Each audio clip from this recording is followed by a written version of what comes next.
In the dark shadows, in the white cold, fearlessly we search for knowledge new and old.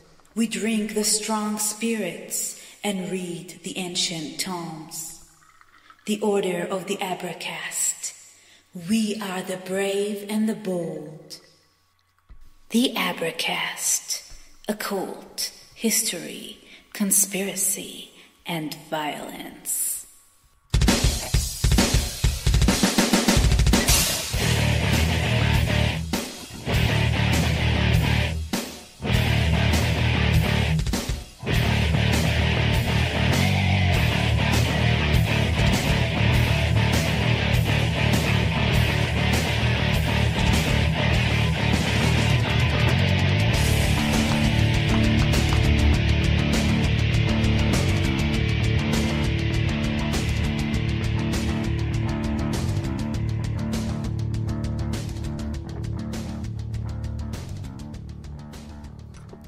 Alright, welcome to the Abracast. You know who I am. I'm John Towers.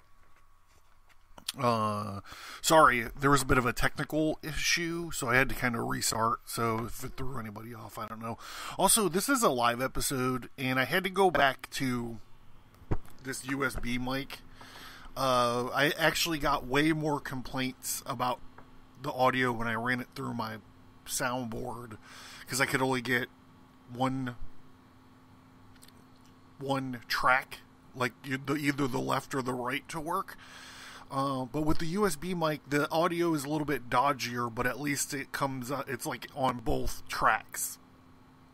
So I got a lot of pushback on the one track situation, so kind of threw in the towel with trying to run it through my soundboard and committing to this USB mic now. With all that shit aside,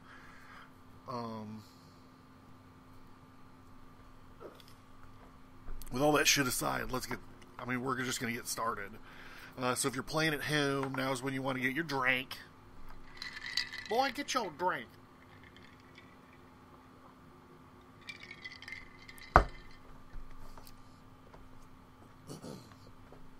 Also, before we do this, I just wanted to bring up real fast that the Fellow Craft episode this month is the Lessons of Zarathustra Part 2. So, the last live episode we did, one of the guys in the chat was like, so how did we become the Overman? And I said, well, I think that's what these lessons are doing. Like, they're telling us how to become the Overman. And,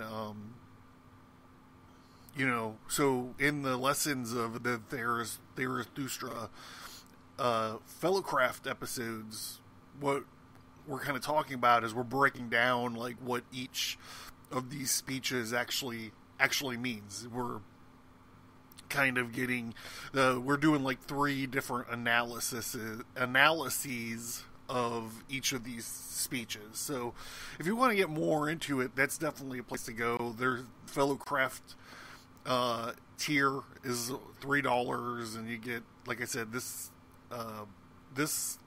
Lessons of Zarathustra.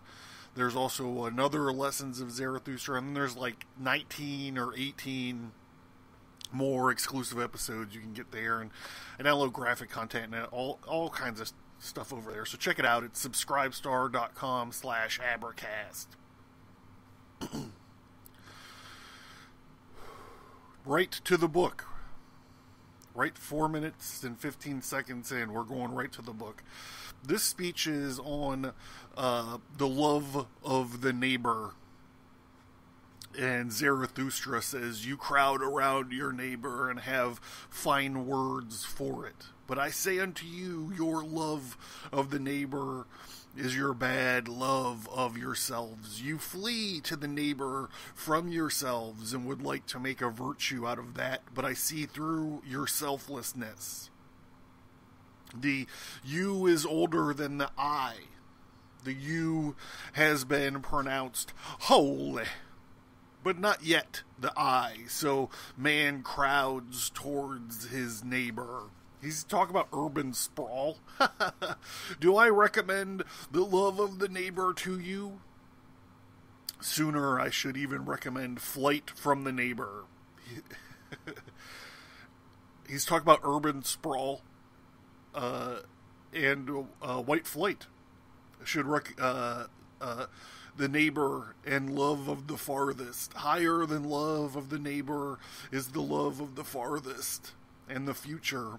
Higher yet is the love of the human beings. I esteem the love of things and ghosts.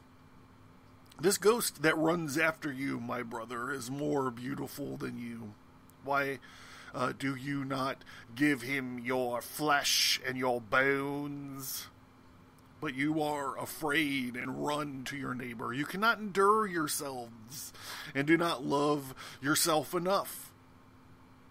Now, when you want to seduce your neighbor to love and then gild yourself with his error, would you that you could not endure all sorts of neighbors and their neighbors, when you would have to create your friend in this overflowing heart out of yourself? You invite a witness when you want to speak well of yourself, and when you have seduced him to think well of you, and you think well of yourself. Not only are they liars who speak when they know nothing, and thus you speak of yourselves to others and deceive the neighbor with yourselves. Thus speaks the fool. Association with other people corrupts one's character, especially if one has none. One man goes to his neighbor because he seeks himself, another because he would lose himself. Your bad love of yourselves turns your solitude into a prison. It is those farther away who must pay for your love of your neighbor, and even if 5 of you are together, there is always the 6th who must die.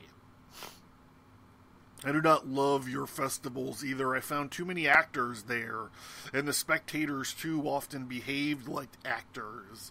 And I teach you not the neighbor, but the friend. The friend should be the festival of the earth to you.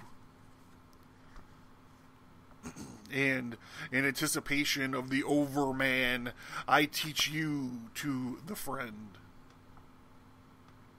and his overflowing heart. But you must learn to be a sponge if one wants to be loved by hearts that overflow. I teach you to the friend in whom the world stands completed, a bowl of goodness, the creating friend who always has contemplated or completed, always has a completed world to give away.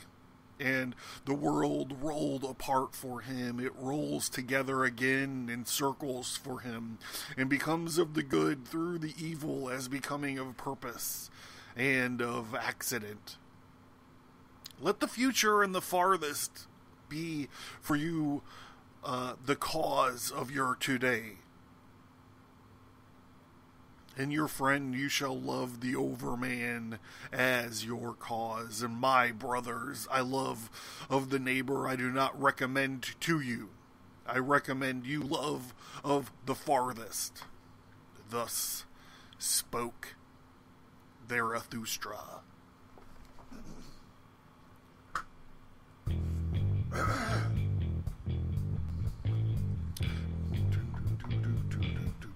Hey, hey, hey.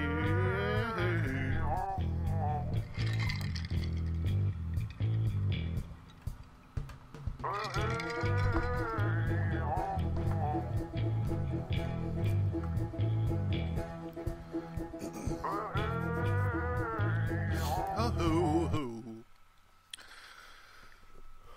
This one's going to be interesting. On the way of the Creator. If it is your wish, my brother, to go into solitude, is it your wish to seek the way to yourself and then linger a moment and listen to me?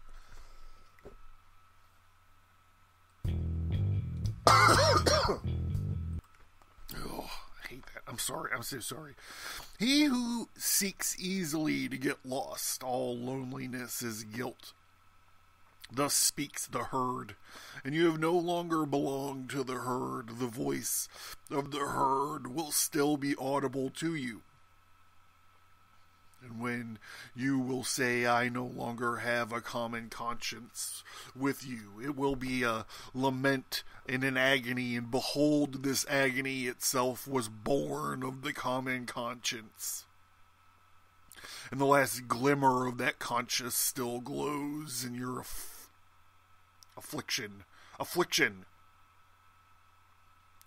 But do you want to go the way of your affliction, which is the way to yourself? When you show me your right and your strength to do so, when you a new strength and a new right, a first movement, a self-propelled wheel, can you compel the very stars to revolve around you?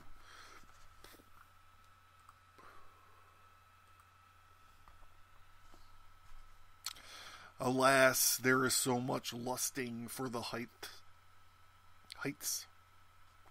There are so many convulsions of the ambitious, and show me that you are not one of the lustful and the ambitious.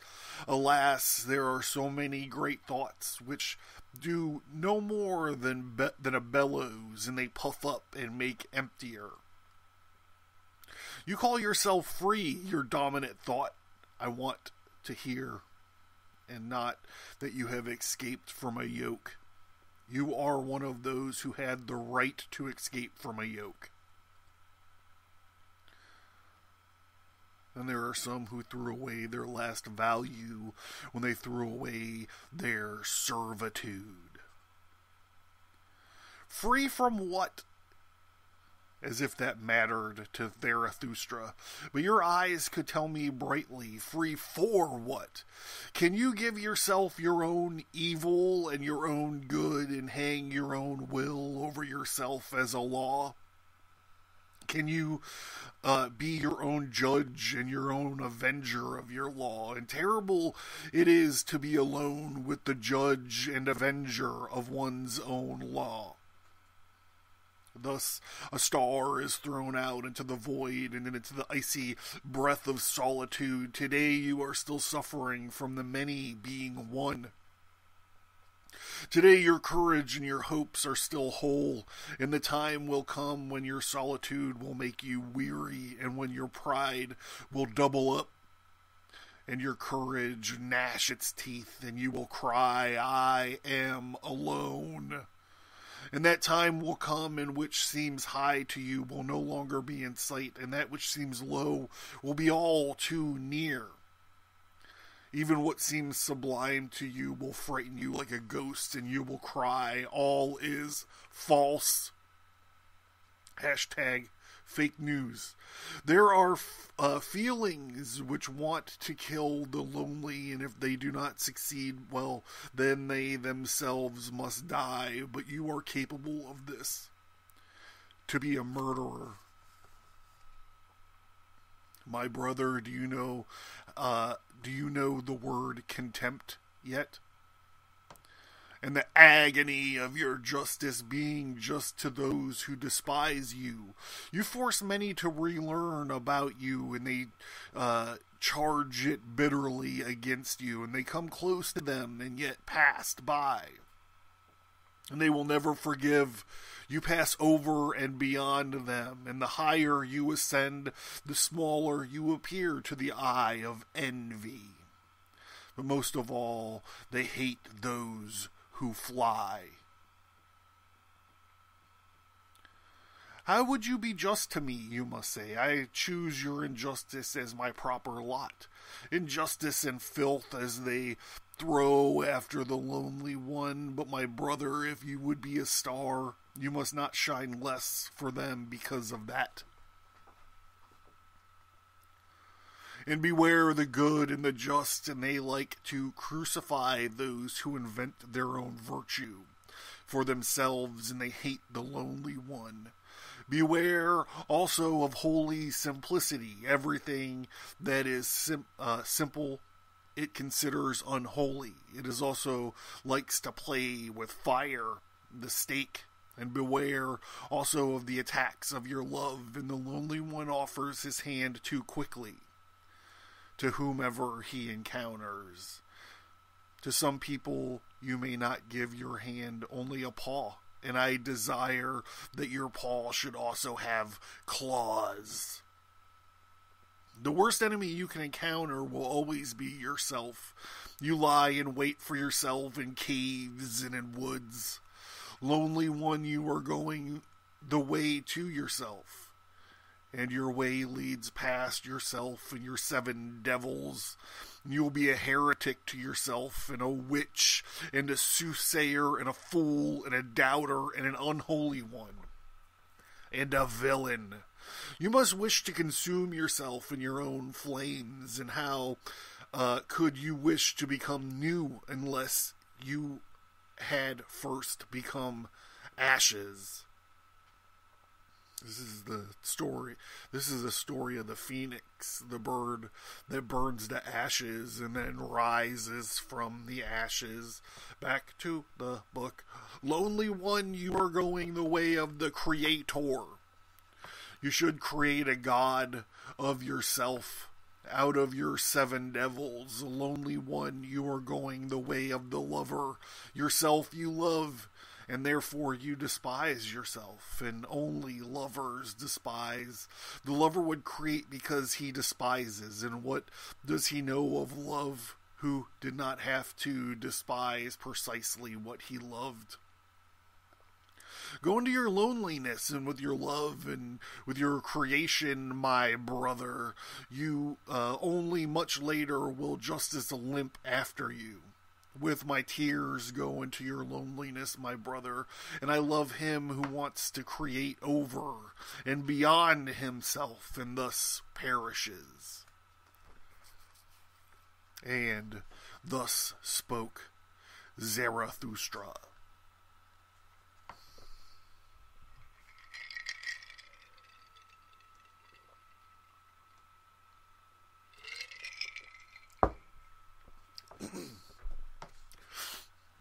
The next speech is called On Little Old and Young Women.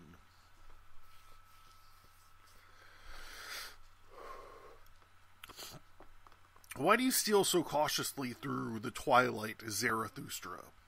And what do you conceal so carefully under your coat? Is it a treasure you have been given, or a child born to you?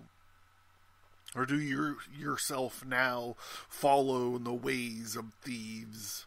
You friend of those who are evil, and verily, my brother, said Zarathustra, it is a treasure I have been given, and it is a little truth that I carry, but it is troublesome like a young child, and if I don't hold my hand over its mouth, it will cry over loudly. When I went on my way today, alone at the hour when the sun goes down, I met a little old woman who spoke thus to my soul. Much has Zarathustra spoken to us women too, but never did he speak to us about woman.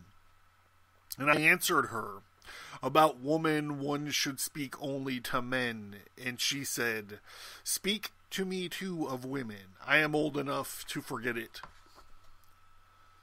Immediately, and I obliged the little old woman, and I spoke to her thus.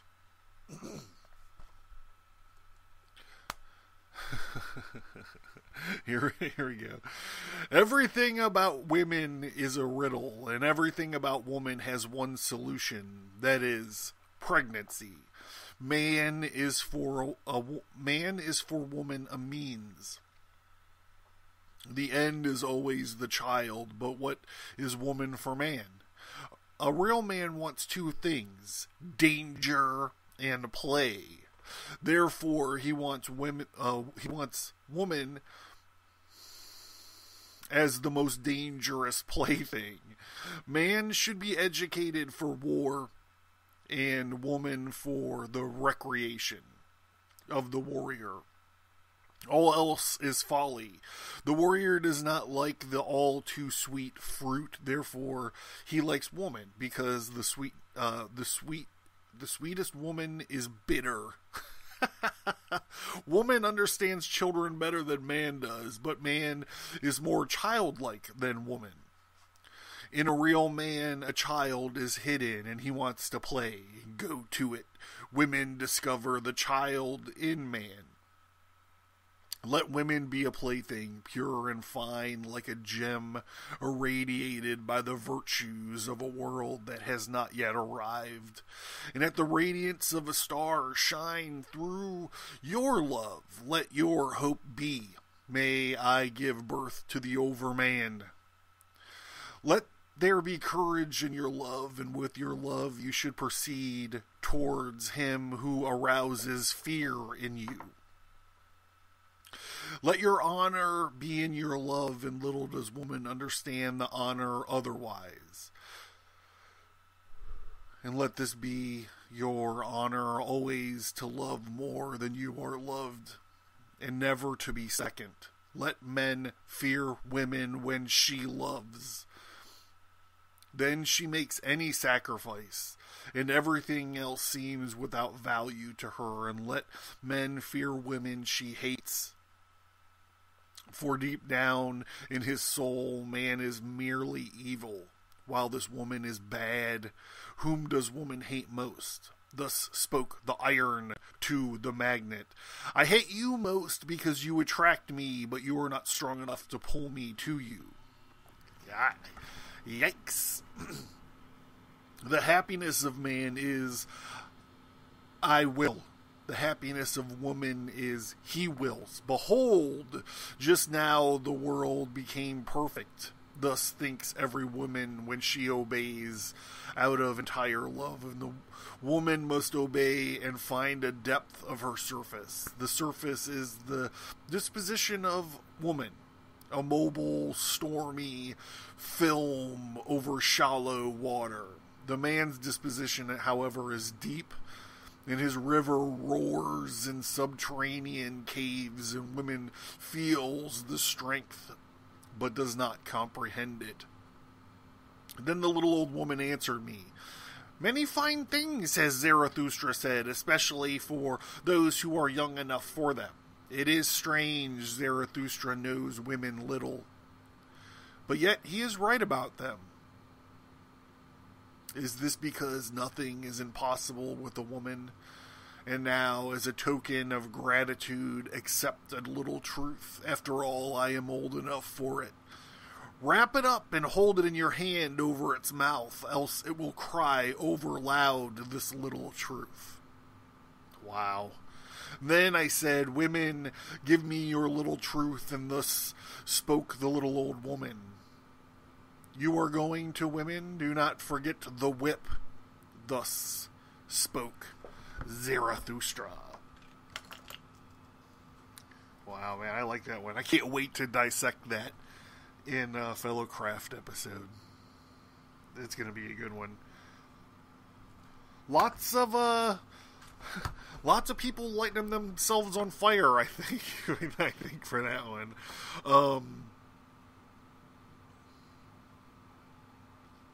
Alright, yeah, so here we're going to go do this first.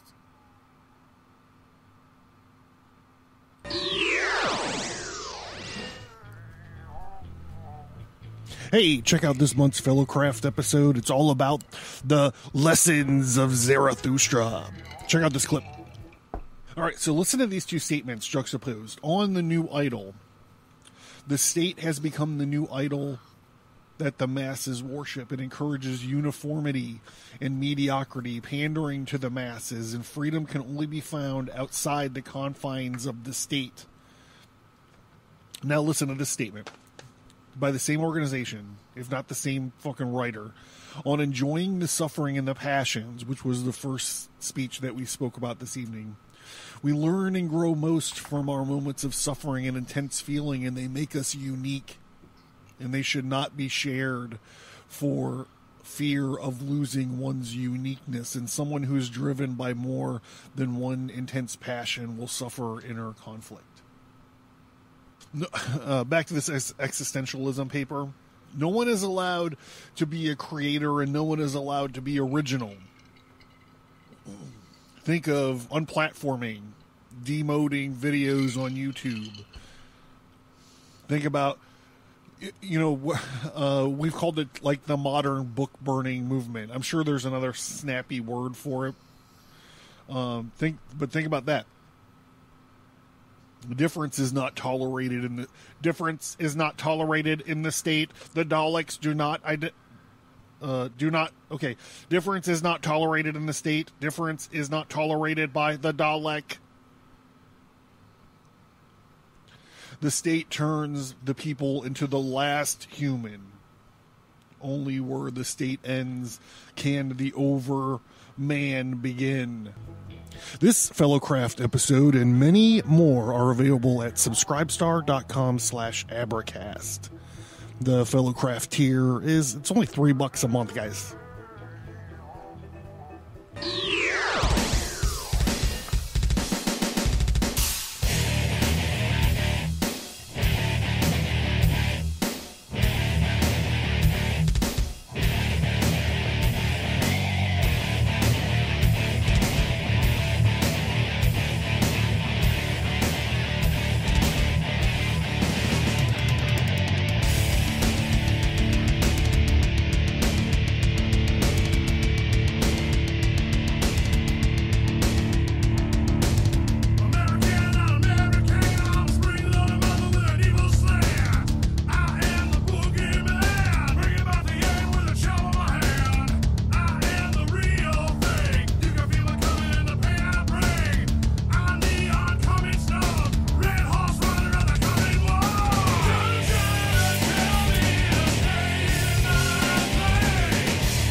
Learn more at theabracast.com. Get graphic elements, notes, worksheets, and text versions of selected episodes, as well as access to the private Abracast workgroup by signing into the mailing list. Get all that, plus exclusive episodes, by supporting the show and becoming a subscriber at subscribestar.com. Man, I haven't played that song in a long time. Like, I know I use the music for it. But yeah, that's a throwback to that's a throwback kind of to my wrestling days. I used to be an indie pro wrestler, and at the same time I had an old podcast called Red Horse Radio, and one of my writer buddies, well, he's a friend of mine. I mean, he's a good friend of mine. He's like one of my best friends. But I met him through writing circles, and he was also a podcaster. And one day I got a call from him, and he was like, "Hey, I can't remember what he said. He said something like, I've been writing song lyrics about kicking people in the face all day long because I'm writing a song about you." And I was like, what? It was very exciting. And, yeah, anyhow, the podcast used to be called Red Horse Radio. And, one of my things when I was wrestling, when I was working, is I would kick people in the head a lot. I used to kick a lot of people in their motherfucking faces. And one of my other best friends, who's this guy, his name's Jack Massacre. He's like 6'7". He's almost 7 feet tall. And whenever I wrestle him, I fucking kick him in the face too. And you're like, how are you kicking a guy that's 6'7"? How are you gonna kick him in the face? Dude, I would just fucking scissor kick him like right in the fucking face. I could just stand there and throw a kick up to his face. I wouldn't have to jump. Excuse me. I wouldn't have to jump. I could just throw my foot up and just get him right in the fucking potato. Anyhow, the reason that these two things are linked a little bit, because if you go to my older posts on my YouTube channel, I actually have a couple highlight videos cut to this music. I have one cut right to the music, and then I have one cut to the actual song with the lyrics and everything. So if you're interested in watching me kick some motherfuckers in the face, that's a great place to go. And listen to that great music. The name of the band is X-Prophet. Alright, so that's enough about me. What are we talking about? Nietzsche, Zarathustra.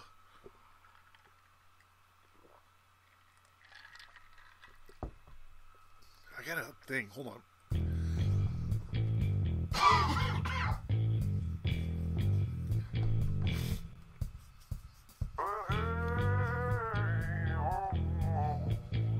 Alright, sorry about that. So the next speech is called On the Adder's Bite. Is this about Blackadder? Rowan Atkinson is hilarious, by the way. One day Zarathustra had fallen asleep under a fig tree, for it was hot, and he had put his arms over his face, and an adder came and bit him in the neck. So Zarathustra cried out in pain. When he had taken his arm from his face, he looked at the snake, and it recognized the eyes of Zarathustra, writhed it awkwardly, and wanted to get away. "Oh no," said Zarathustra, "as you have not yet accepted my thanks. You waked me in time, and my way is still long." "Your way is short," the adder said sadly. "My poison kills." And Zarathustra smiled. "When has a dragon ever died of the poison of a snake? Man, that's awesome." He said, "But take back your poison. You are not rich enough to give it to me." And the adder fell around the neck a second time and licked his wound.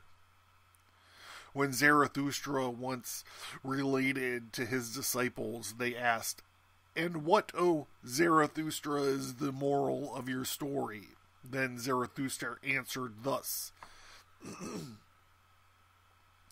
"The annihilator of morals and the good and the just call me. My story is immortal. But you have an enemy, and you do not requite him of evil with good, for that would put him to shame. Rather prove that he did you some good, and rather be angry than put to shame. If you are cursed, I do not like it that you want to bless. Rather join a little in the cursing. Motherfuck, yeah." And if you have been done a great wrong, then quickly add 5 little ones. A gruesome sight is a person single-mindedly obsessed by a wrong. So I've been talking a lot, especially in the lessons episodes, the Fellowcraft Lessons of Zarathustra episodes, about how Nietzsche was able to sort of predict modern liberalism, especially social justice warriorism.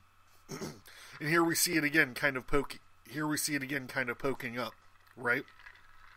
Now, I understand social justice warriorism, and I know that they don't have one grievance. You know what I mean? They don't have one wrong that they look for, but they have like a genre of wrongs, right? And it's all about, is it about identity politics? It is about identity politics, but I don't want to color it as identity politics. I want to color it more as protected classes, because it's like incremental. It's like when you're looking at the Kabbalistic tree of life and it filters through, because there could be, as a matter of fact, social justice warriorism is literally a study in oh man, I really should prepare these things when I start to talk about them, I guess. It's about how your victimhood can pile up to make you a bigger victim than another victim, right? So if you're an African American person, then your victim status is already like one shield. But if you're, say, if you're a homosexual African Americanism, you have now 2 shields. And if there's a homosexual white person, they only have 1 shield. You see how it goes. Think of like a stack of checkers.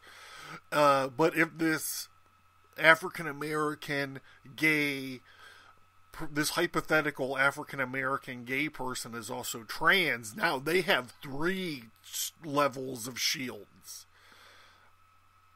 And if this white gay person, white homosexual person was also trans, then they would have only 2 shields.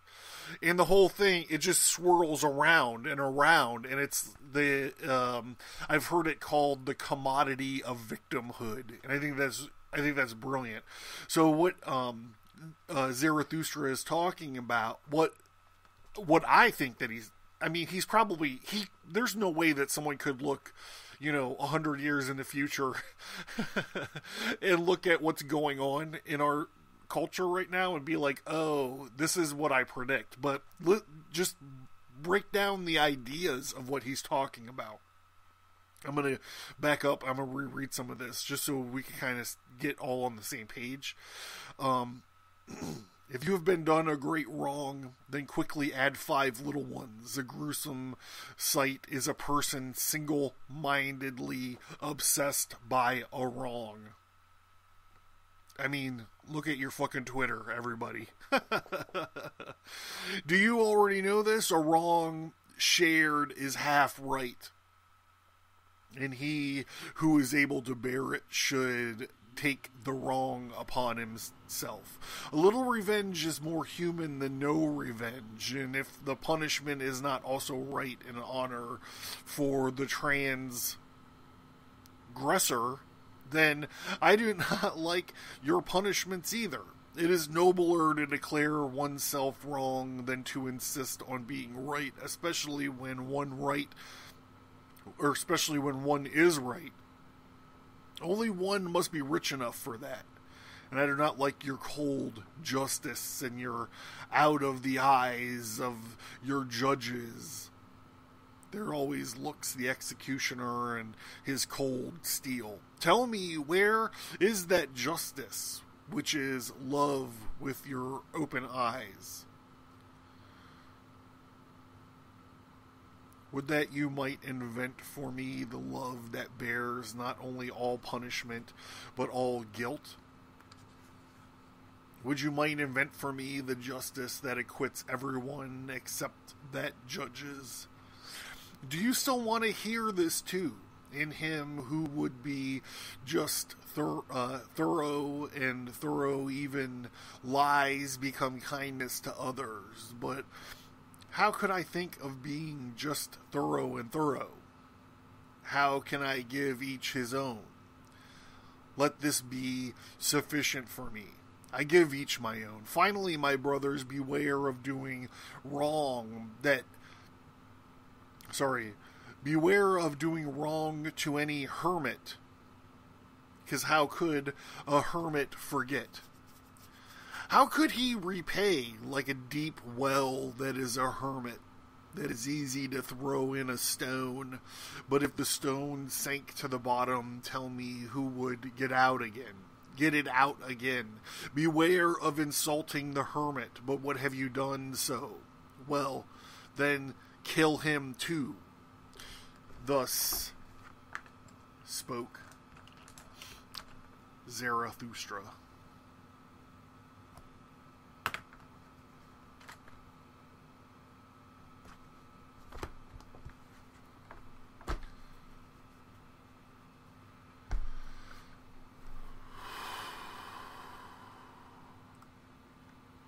Alright, well, hey, that was a fun episode. We got to chip through a couple of these searches. I'm trying to figure out a way. I think we might take a break on Zarathustra in a little bit. Because I'll tell you what, I got a secret. I haven't told anybody this. Well, I told my wife this, but that's it. I just ordered 2 brand new Qurans. And eventually these Wednesday live shows are going to turn into Quran readings. I'm just trying to figure out if I should intermittently go from Zarathustra to Qurans, or if I should get through the Zarathustra and then bust into these Qurans. So the problem with the Qurans, the Quran, the problem with the Quran, and I've read it, but it's very hard to understand because it's not arranged chronologically. It's arranged in... Who would ever do this? Who would ever think to do this? They arrange it in length of passages. But I finally found a Quran that actually dissects it and lays it out chronologically, and that's the one that I'm going to be reading. But I got a new traditional Quran, so I could double check shit and to make sure everything's right. And I can't wait to get into it. So I'm asking you guys, what do you think? Should I get through all this Nietzsche? Should I get through Zarathustra first, or should I intermittently do one or the other? I don't know. I haven't figured it out yet. Anyhow, I'm John. This is the Abercast, and this is our live Zarathustra Wednesday live read. And thank you guys for hanging in. I hope you enjoy the show. Reach out to me and let me know what you think. Bye.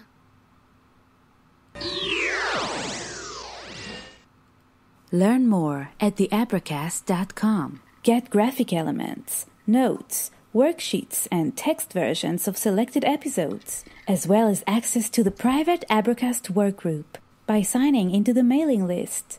Get all that, plus exclusive episodes, by supporting the show and becoming a subscriber at subscribestar.com.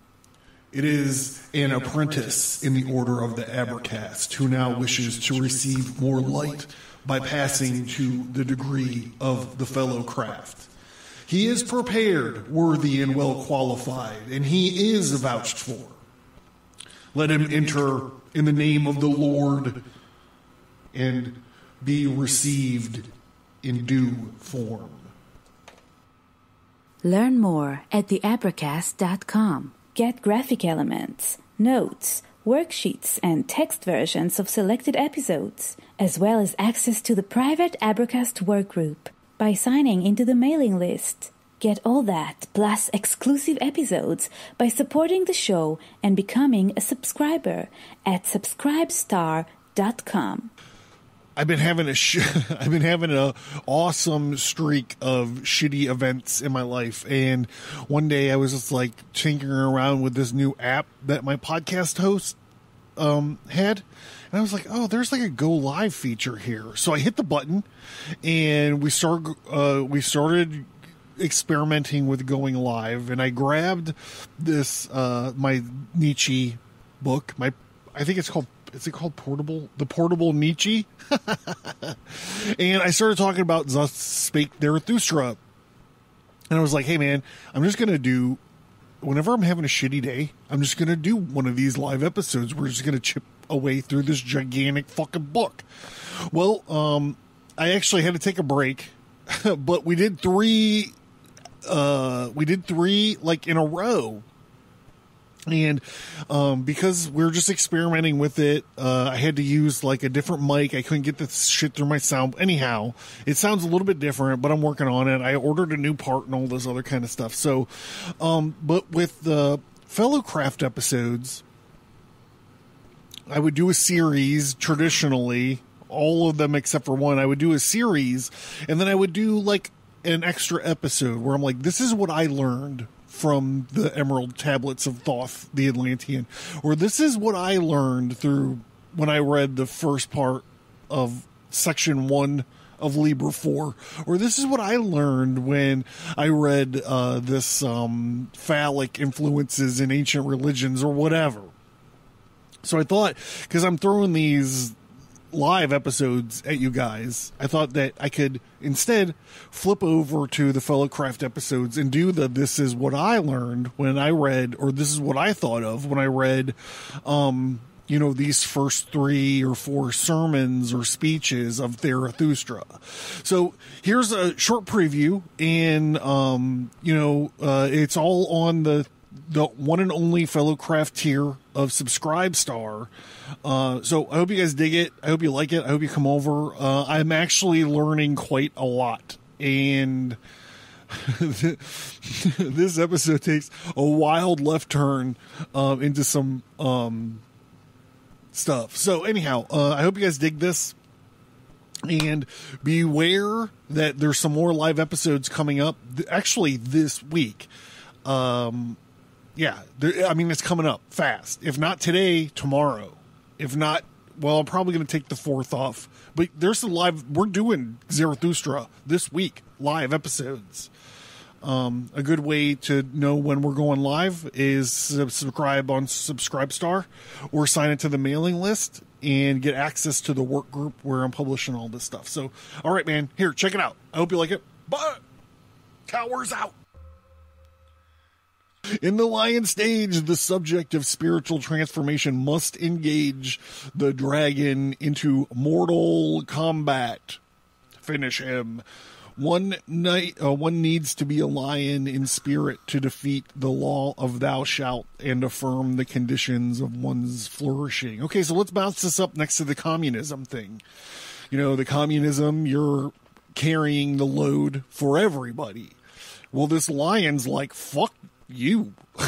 I'm doing what I want to do. And even more illustrative, after that statement is made, King Ghidorah comes down and he was like, no, bitch, thou shalt. Shooting that gold lightning all over the place with his 3 fucking giant snake heads. And the lion's like, thou shalt? That's what you're saying? I'm saying, fuck you. And he does. He's the lion in my makeshift analysis here that I'm just getting into. The lion is the free market. That might be ridiculous. I need to Google search this stuff because it just came to me while I was reading this. Okay, so I stated many times I'm not a philosopher. Not very deep, and I'm not a Nietzschean scholar. There is no happiness in fighting dragons all one's life, however. To complete the 3 metamorphoses, the lion must become a child. Maturity for Nietzsche means rediscovering the seriousness one had as a child at play. Okay, so if you've been a listener for any amount of time, I say any amount of time, like it doesn't come up every fucking week, but every once in a while I talk about rites of passage, which came up in earlier to the most burdensome insights and to force ourselves to dwell on them as a rite of passage. So I speak sometimes about our culture having gotten rid of the rites of passage where, you know, you can put on a robe and you can light some weird candles and you can have some kind of initiation ritual where there's creative play going on somewhere in your psychology, you know. This whole thing started when, in my head, this whole thing started when I was reading, when we were going through the Lesser Key of Solomon episodes. And I was like, I got a little bit of pushback on people going, you need to do a disclaimer at the beginning of these that people should not be summoning demons. And I was like, fuck you. If somebody wants to turn the lights off in their house and to light some candles and to put some robes on and to start praying to Adonai and Tetragrammaton and all of this stuff, we need that because we have no other place in our daily lives where we can get weird and kind of scare ourselves a little bit and charge us up, you know, with being weird. I'm not warning people against this. I'm encouraging it is what I would have said. And I really kind of started unpacking that. You know, we look into rituals of Freemasonry or, you know, the initiation rituals and then all the little plays and stuff that they do when they're going through their degrees and stuff. They're having creative play. They're having fun. They're being able to not worry about their mortgage and their car payments and all of this stuff.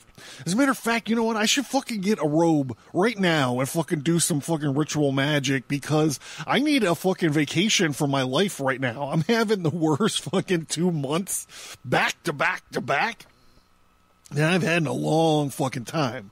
So what I'm saying is, you know, we're talking about this seriousness one has as a child at play. You might be like, Towers, I play all the time. I play games on my phone. I play games on my PS4 or whatever. I play fucking Guitar Hero, Candy Crush. I'm a Candy Crush master. I'm a Fruit Ninja. That's passive play, bros. Someone else's imagination set this up for you. I'm talking about creative play. You know what I'm saying? I feel like I'm being a little too tyrannical. I apologize. I'm not trying to be tyrannical. I'm like, you have to play, motherfuckers, play!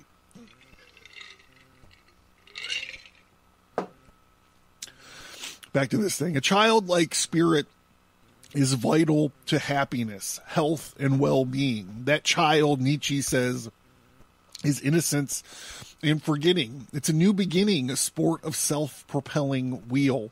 A sacred yes. The lion becomes a child when the individual says, I will. cease to affirm their values contrary to the law of thou shalt, and affirms them instead for the sport of creation. The spirit now wills its own will, its own world. Life is no longer a reactive struggle to defeat other forces. Life is a celebration of one's powers and sustained act of pure affirmation. Like the child spirit who knows the joy of life and the innocence of perpetual creation. Philosophy helps me evolve from the camel to the lion, but I'm still working on becoming a child, and it's a long way back to the beginning of one's life.